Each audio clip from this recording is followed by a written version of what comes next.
News Channel 5 on your side presents Kaleidoscope, focusing on people who make a difference in Northeast Ohio communities. Hello, everyone. Good to have you with us today. The Cleveland Municipal Court Administrative and Presiding Judge, Ron Adrian, is here this afternoon. He's going to explain how low-income individuals are impacted by fees and fines in the criminal justice system.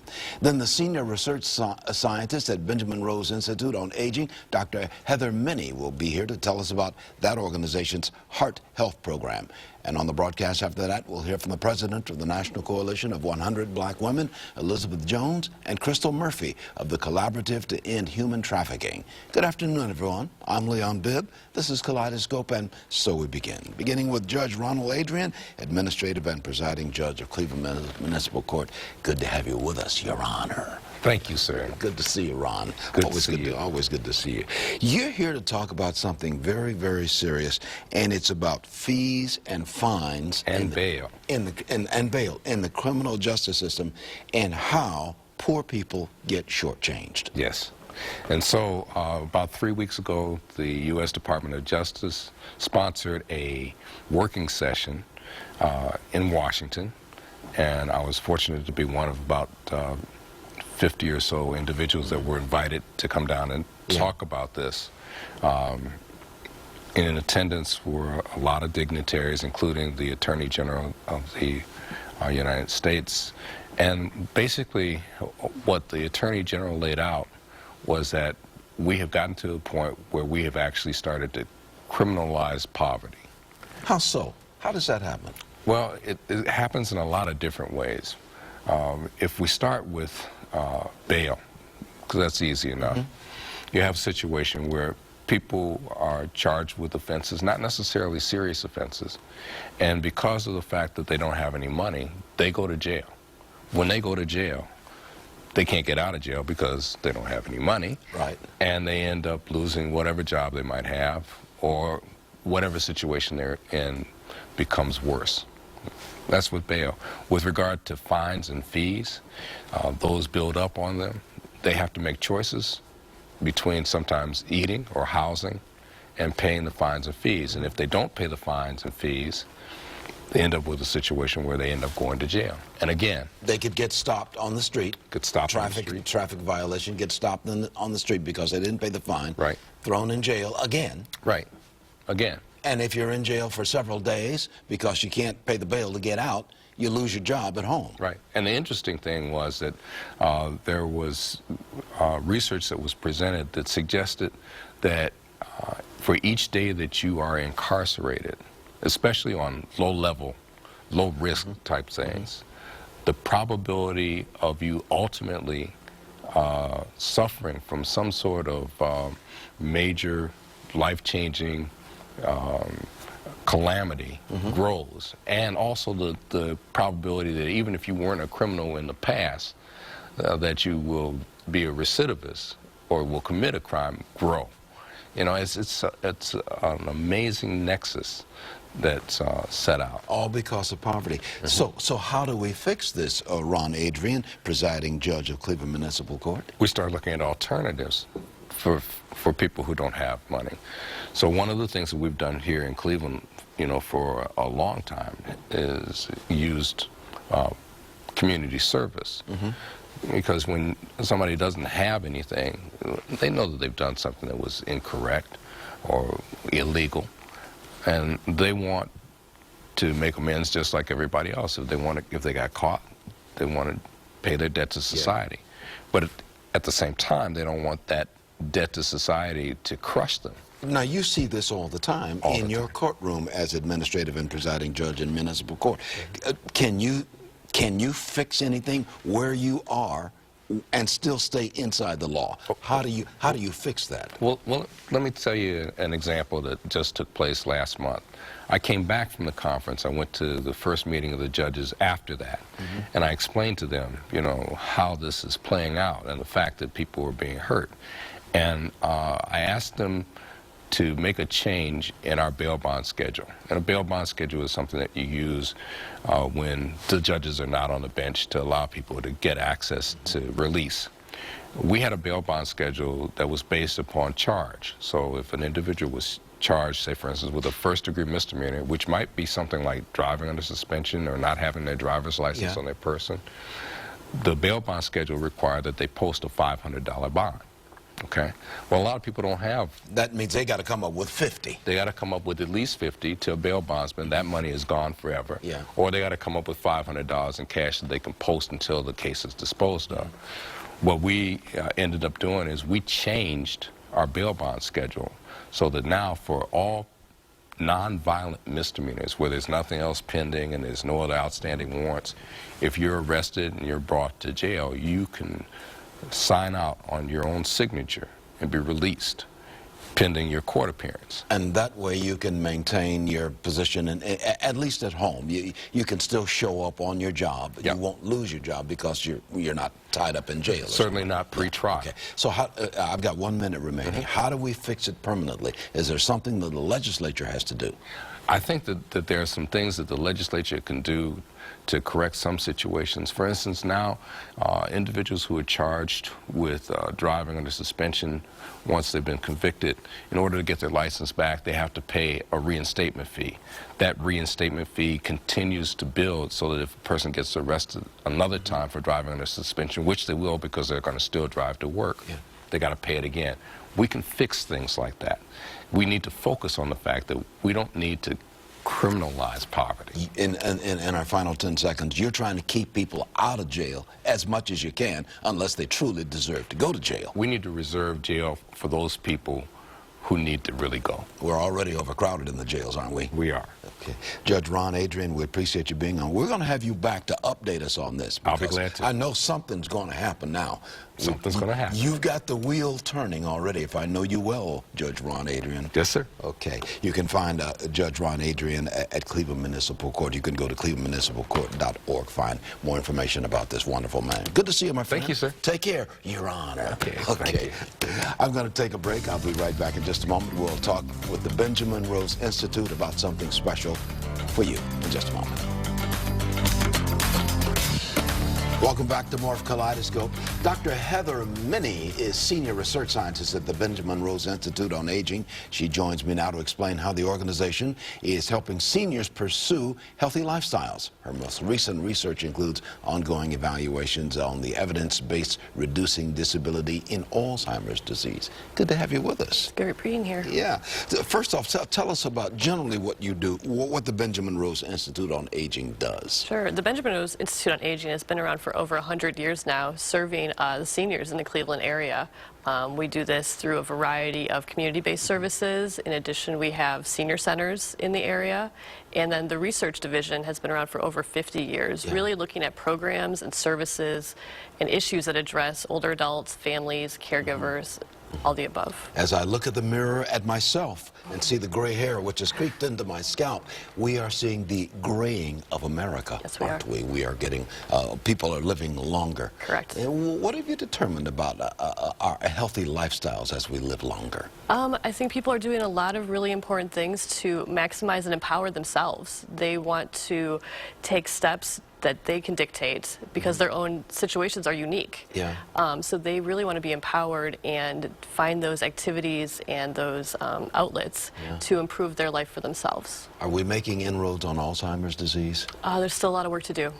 A lot of work to do on this, but there's a lot of really good people working hard to find a cure, but also to support those individuals and families that are living with it right now.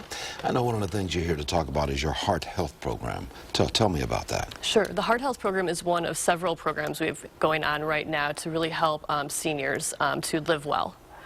So the Heart Health Program was a program we developed last year to serve seniors and educate them about heart health and conditions and ways to maintain themselves, but also to give them supports and empower them to take steps towards healthier aging. We worked with 25 seniors in the Greater University Circle and Lakeshore neighborhoods, and they identified over what we called 80 action steps towards healthier aging and healthy heart health.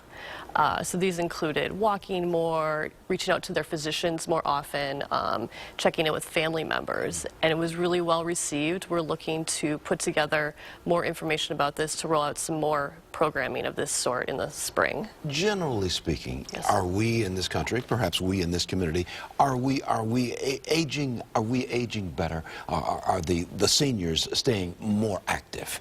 It seems to be. It seems that they are being more active. I was talking with a colleague earlier, father, 98 years old, and doing well. Recently had a fall, but because of his ongoing activity, he is really going to recuperate very nicely at 98 and celebrate his 99th birthday this year. Before we started the broadcast, you and I were talking about 65. You said 65 is the new... I said 35. The new 35. But I'm not quite sure I want to go quite that far. But 65 is perhaps the new 55 Sure. or whatever. Something. We're living longer and staying much more active. Correct. Yeah. There's a 10-week program that you have with the City of Cleveland, the Benjamin Rose Institute does, Aging Mastery Program. Yeah. What's that about? This is a great new opportunity we have. We're doing this in collaboration with the City of Cleveland, with the Department of Aging. We're rolling out a program developed by the National Council on Aging. As you mentioned, it's 10 sessions, so 10 weeks. It covers a range of modules. So one week there'll be a topic of healthy eating and hydration. Another week will be about financial fitness. Another week will be about falls prevention. And we're rolling this out in 2 of the city rec centers, Zelma George and Collinwood, beginning in February, and also at the Bone Rose Center for Aging Well. Yeah. How can people get involved with the Benjamin Rose Institute on Aging, which is located, your headquarters is at Fairhill and Martin Luther King Drive? Correct. Right at the top of the hill as you drive over there. By the Baldwin Water Exactly. You can see the building as you drive up. It's beautiful. How can people get involved? Absolutely. They can get involved in numerous ways. There's obviously the website. You can reach out and see what different programming we have. We have an event February 17th, a day-long program again to help older adults understand about ways to manage chronic illness and to again live well. That's just a one-day program. But there's information about those programs on our website, information about the Rose Centers, the senior centers where we really focus on health and aging and wellness. And then again, our research division and our advocacy work are all highlighted on the website. So there could be opportunities for seniors to engage in a range of possibilities. Yeah. I want to put a website on the screen if we've not already done so. It's benrose.org. More information on everything we're talking about. Correct. And you can phone 216-791-8000 for more information on everything we're talking about. We've got about a minute remaining. Yes. Give us some thoughts on what we can do. What we can do right where we are in America. Sure. To I want to say ensure that we live long, but do as much as we can to live long. Well, just one thing, it does not require that you have exotic diets or expensive exercise equipment or personal trainers to live well. Anyone can be doing steps to live well. It just takes a little bit of creativity, a little bit of motivation, because everyone's experience is a little different. We hear these recommendations, 10,000 steps a day. You have to get 10,000 steps a day. If you've got bad arthritis on your knees, 10,000 steps can seem insurmountable. Right. But if you can go an extra 100 steps, maybe you make an extra trek from your living room to where you collect your mail. Maybe make an extra trip of that. That could be beneficial. But also identifying things that you can do, like that small step there. Yeah. Making slight modifications, and even writing it down and recognizing, wow, I did this. What can I do next? And socially, staying active with good friends and people around you, family. Absolutely. Interacting with your family, your friends, your community, your church, as it may be. All of these elements can be beneficial. Okay. 791-8000 is the number to the Benjamin Rose Institute on Aging, or you can go to benrose.org. Dr. Heather Minnie is the Senior Research Scientist at the Benjamin Rose Institute on Aging. We appreciate you being on the broadcast. Thank you. We all feel better already. Okay. Minnie, thanks for being with us. Thank you. Coming up next, fostering awareness on human trafficking in Ohio. It is a problem. We'll talk about that in just a moment. You're in touch with Kaleidoscope. I'm Leon Bibb. Always glad to have you with me. Elizabeth Jones is president of the National Coalition of 100 Black Women of Greater Cleveland. And Crystal Murphy is with the Collaborative to End Human Trafficking. They're here to talk about the annual seminars hosted by the Coalition of 100 Black Women and highlight the ongoing issue of human trafficking in Northeast Ohio. Elizabeth Jones, seated to the left, president of the National Coalition of 100 Black Women. Good to have you with us. Good morning. You too, Crystal Murphy. Thank you. Let's start with you. Tell me about what 100 Black Women of Greater Cleveland tries to do in general. Okay. The coalition is a 501c3 nonprofit women's advocacy group, and we advocate on behalf of women and children in the areas of health, education, and economic empowerment. Yeah. Now, Crystal is collaborative to end human trafficking. You've formed a partnership. Correct. Now, why did you form a partnership with her or her organization? One of the ways that we go about accomplishing our goals for advocacy is through what we call the Coalescing Conversation Series initiative, where we partner with the experts in the community on issues that we feel that are important, that is impacting the community in which we live and play. And we formed a relationship with Crystal Murphy of the Collaborative to End Human Trafficking to go out and to raise awareness about an unusual high incidence rate of human trafficking here in Northeast Ohio. Crystal, let's talk a little bit about that. When we're talking about human trafficking, exactly what are we talking about? Well, there's two types of trafficking. There is sexual trafficking, and then there's also labor trafficking. With the sexual trafficking, that's one that we kind of focus on a little bit more because it is very prevalent here in Ohio. We estimate every year about 1,100 kids are forced into prostitution here in this state. So we definitely have a real issue with human trafficking, and it's something that we want to bring awareness to and make sure that we're doing everything we can to fight it. Other than hold conversations like this, what can we do? I mean, of course, we're going to continue to hold conversations, but what specifically can we do to fix this problem? Well, awareness is key. Being aware that there is an issue of human trafficking is a huge thing because a lot of victims are rescued by people that just look at something that just doesn't seem right, and they notice something is strange about a situation, and then they report it, and that's how victims are helped. So awareness is key. Making sure people have knowledge about this issue is very important. And these young people, especially young people, Yes. are caught up in the sex trade trafficking. Yes. Caught up in it, and don't know how to get out of it. Don't know how to get out. How do they get caught up in it?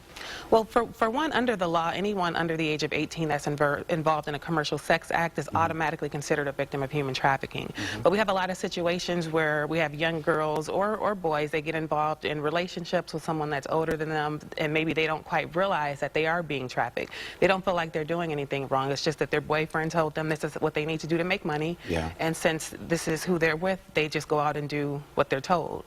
Elizabeth Jones, as president of the National Coalition of 100 Black Women in Greater Cleveland, what can your organization do now? Where do we begin with you? Well, we've already started the conversation, and we are very happy to bring this series out to the churches, community centers, women's organizations, anyone that feel that their constituents could benefit from this type of awareness. We are ready to come out and host these sessions. You're holding seminars and sessions where we get down and we talk about Correct. this. It shouldn't happen, although we're in the church. It should not happen, but this is what is happening, and let's put it on the table and we talk need about to be it. more alert. We need to, we are our sisters and brothers keepers, and we need to be more aware. Particularly, we're also doing sessions in the barbershops, the beauty salons. I mean, it's hidden in plain sight. It's right there in our face, but we just need to be a little bit more alert about what's going on. Hidden in plain sight. You agree with that, Crystal? Absolutely. It's hidden in. I want to put a couple of phone numbers on the screen where we can get more information. Certainly, you can get in touch with Elizabeth, and their organizations Yes. can bring your organization Yes. in by calling 216-765-0665. You see on the screen, or you can go to NC100BWGC. National Coalition of 100 Black Women of Greater Cleveland, NC100BWGC.org. That's at the bottom of the screen. And for the collaborative that Crystal is working with, there's a phone number I'm going to give you, 855-431-7827 or 440-356-2254. You see that at the bottom of the screen. You see the website as well at the bottom of the screen. Leave us with a thought on why we've got to fix this problem and how bad it is and what it's doing to us. Human trafficking is the second largest criminal industry in the world. It's tied with illegal arms, but it's going to quickly surpass it. And with it being the second largest criminal industry in the world, that tells us that there is a lot of human trafficking going on. It's behind illegal narcotics is human trafficking. We're seeing it in Cleveland, Akron, Lorain, Yes. Sandusky, Northeast Ohio. Yes. So again, awareness is key. If you see something that doesn't look right, if something just doesn't sit well with you, report it. We need people to take action and report it so that these victims can be rescued. Elizabeth, take a couple of seconds right here and give us your thoughts on this, why this is vital, and what your organization is going to do. It's really important because it's impacting our youth, not only the females but our males. And our organization will continue to partner with the experts to bring heightened awareness of this issue. Okay, many thanks for being on the broadcast. It is a significant problem. Let's hope we can make some dents in it, some inroads in it, certainly with women like you involved and men also involved, everybody involved. We can fix this. Once again, we thank Elizabeth Jones, president of the National Coalition of 100 Black Women of Greater Cleveland, and Crystal Murphy, Collaborative to End Human Trafficking. Many thanks for being on the broadcast. Thank you. I'll take a break. This is Kaleidoscope. I'll be right back with Marsha Maccabee of the Urban League in just a moment. Morning Exchange, that means the Marsha Maccabee part of the broadcast from the Urban League, the president. Hey, Marsha. Hey, Leon, how are you? I'm just fine, and I know you're doing well. Absolutely. With absolutely. thoughts today, too. Absolutely. Thoughts always. So, as we've been dealing with the Tamir Rice case and all of the developments with that, there have been some aha moments for me around that, and I'd like to sort of share those this morning. And that is that it is such a multifaceted situation.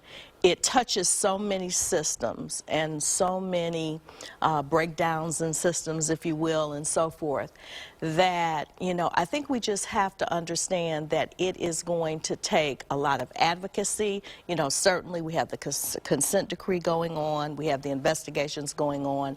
There is the civic engagement with people protesting, certainly, and stating how they feel about it, which is absolutely appropriate. And then you have the social justice piece of it, but there's also looking at where did breakdowns in systems occur that contributed to all of the perfect storm that happened. And there were a lot of breakdowns. There were a lot of breakdowns. And so I think that one of the things that we have to think about is it's going to take time to identify those system breakdowns, to get those addressed. And in the meantime, how do we make sure that we try to address our young people and address what we can do to make sure that we don't have another situation like that, because it's going to take time for those systems to be fixed. In our final 10 seconds, it's going to be a lot on the government, a lot on the people, and a lot on the family. Absolutely. It all is there. That's absolutely right. Marsha Maccabee with words of wisdom. Many thanks, Marsha, for being on the broadcast. Thank you for being with us. Take care. This has been a presentation of News Channel 5's Kaleidoscope, a weekly public affairs program brought to you in partnership with the Urban League of Greater Cleveland.